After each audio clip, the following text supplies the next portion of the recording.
Good morning class 8।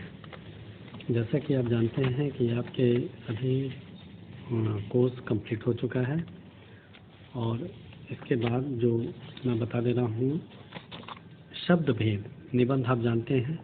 निबंध आप लिखे लेंगे, 3 में से एक निबंध आएगा। उसके बाद शब्द भेद में पर्यायवाची शब्द 41 से 50 तक है आपके सिलेबस में। ये आपको अपने अनुसार याद करने हैं। अनेकार्थक 21 से 30 है।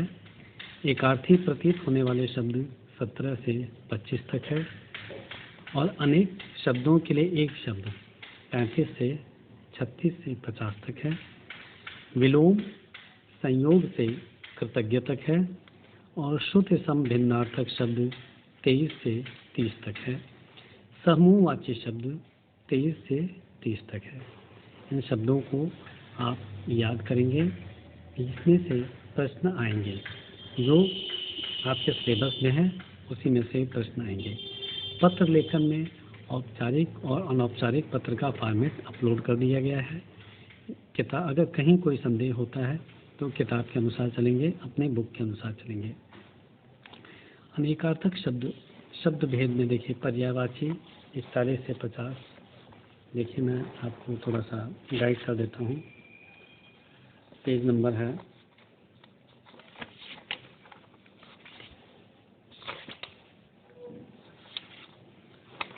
76।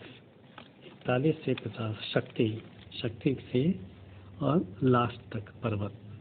तो शक्ति का पर्यायवाची देखिए ताकत, बल, विक्रम, पराक्रम।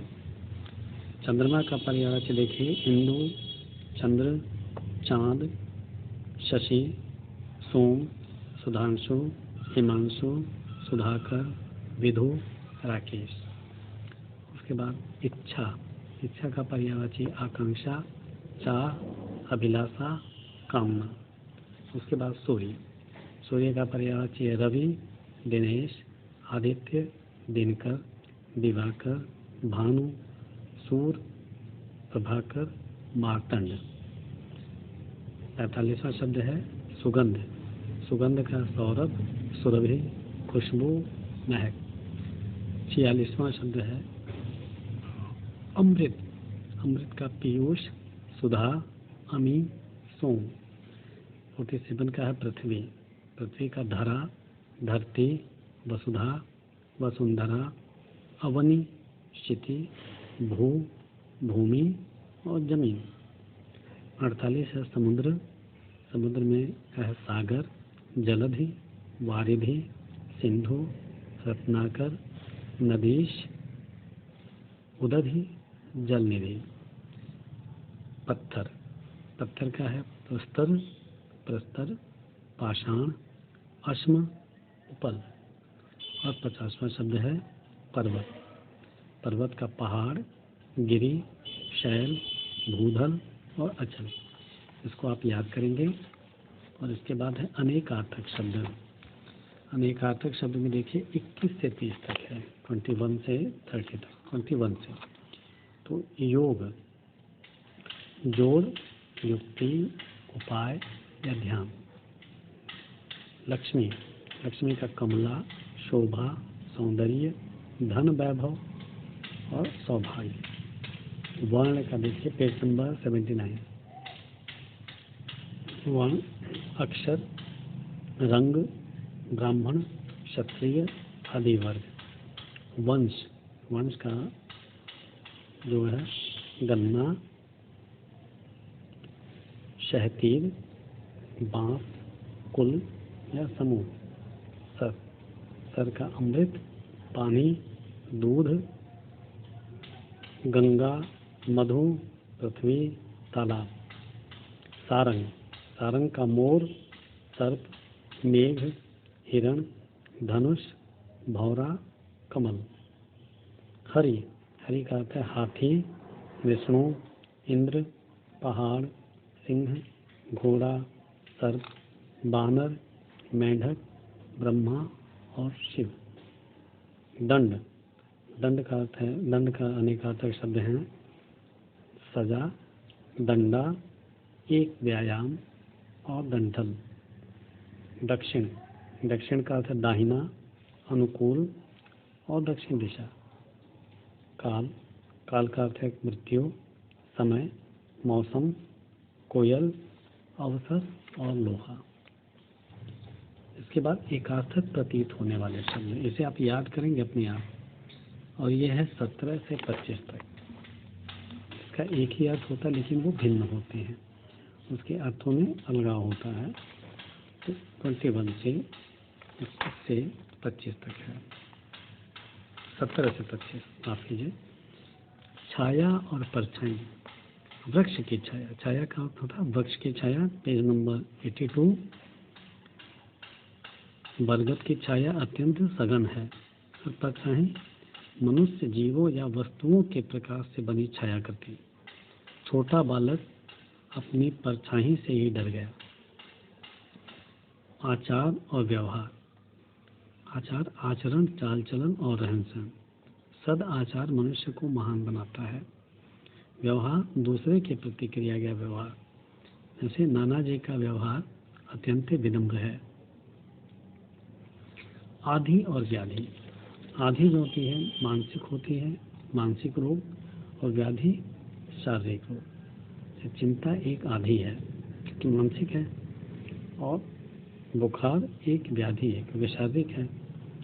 व्यय और अपव्यय, व्यय साधारण खर्च, अपनी आय के अनुसार ही व्यय करना चाहिए, एक्सपेंडिचर। अपव्यय फिजूल खर्च, अपव्यय के कारण ही वर्मा जी कर्ज में डूब गए। तो इसे आप, उपहार बराबर वालों को दिया जाता है। मित्र के जन्मदिन पर मैंने उसे उपहार दिया।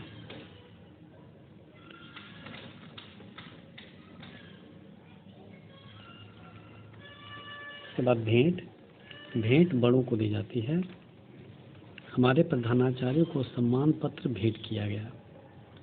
सभ्यता और संस्कृति, रहन सहन या व्यवहार। सभ्यता, सिंधु घाटी की सभ्यता सबसे प्राचीन है। और उसके बाद संस्कृति, रीति रिवाज आदि। भारतीय संस्कृति अत्यंत महान है।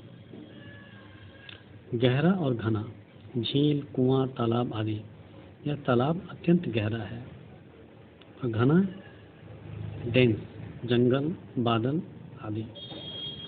घने बादल छाए हैं। गहरा क्या, डेप्थ, और घना क्या, डेंस। शोक और खेद, दुख, कष्ट, चारों अलग अलग है। शोक किसी प्रिय वस्तु की मृत्यु पर दुख। खेद पश्चाताप की भावना से जो दुख है। दुख सामान्य पीड़ा, और कष्ट किसी कार्य से होने वाली पीड़ा। ये चारों अलग अलग है। उसके बाद देखिए ईर्ष्या और द्वेष, किसी की उन्नति देखकर कुढ़ना। संदीप की पदोन्नति से मोहन के मन में ईर्ष्या है। और द्वेष किसी कारण से दुश्मनी होना। बच्चों के झगड़े में मित्रों से द्वेष हो गया। तो इसको आप याद कीजिएगा, बहुत महत्वपूर्ण है ये। और उसके बाद अनेक शब्दों के लिए एक शब्द, 36 से 50 है। तो जो सबको समान दृष्टि से देखे, यहाँ से समदर्शी, जिसने अपनी इंद्रियों को जीत लिया है। जितेंद्रिय, जिसके 4 भुजाएं हो। चतुर्भुज, जिसे गुप्त रखा जाए। गोपनीय, जिसे किसी भी स्थिति में टाला न जा सके। अनिवार्य, जिसके पार देखा जा सके। पारदर्शी, जो देखने योग्य हो। दर्शनीय, जिसे कहा न जा सके। अकथनीय, जिसका वर्णन न किया जा सके। अवर्णनीय, जो बहुत अधिक बोलता हो। वाचाल, जो कम खर्च करने वाला। मितव्ययी, जो सब कुछ जानता हो। सर्वज्ञ, जो थोड़ा जानता हो। अल्पज्ञ, जिसका स्पर्श करना वर्जित हो। अस्पृश्य, जिसमें कोई संदेह न हो। निसंदेह, हाथ से लिखी पुस्तक। पांडुलिपि या हस्तलिखित दोनों होता है। जो प्रशंसा के योग्य हो। प्रशंसनीय, लेख की नकल। प्रतिलिपि, जिसका कोई इलाज न हो। लाइलाज, ठीक है। तो इसके बाद विलोम और विपरीतार्थक शब्द हो जाएंगे। विलोम और विपरीतार्थक शब्द भी आपको याद करने हैं, संयोग से कृतज्ञ तक। इस पर हम अगली वीडियो में चर्चा करेंगे।